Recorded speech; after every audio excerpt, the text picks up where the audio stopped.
ilişki diye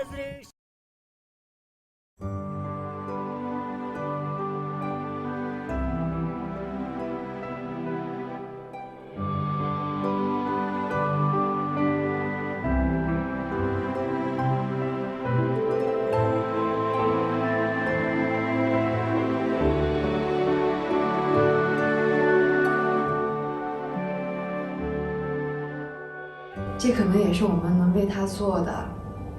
纪念和告慰他最好的方式。其实在这次两会开始之前，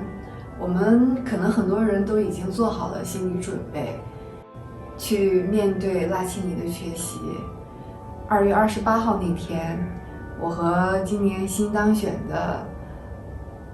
也是和拉齐尼在一个地方的湖边员，也是一名湖边员，多莱提曼代表一起去到了喀什大学，拉齐尼牺牲的那个湖边。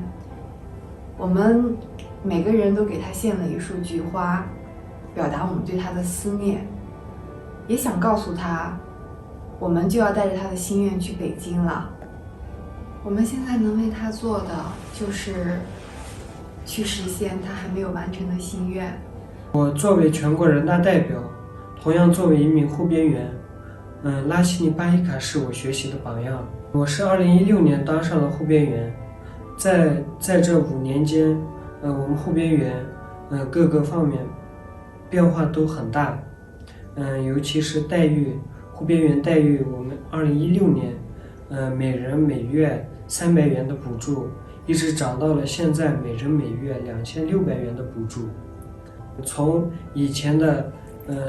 嘴吼脚跑转变为现在的北斗定位、卫星传输、视频监看等边境一体化智慧边防体系。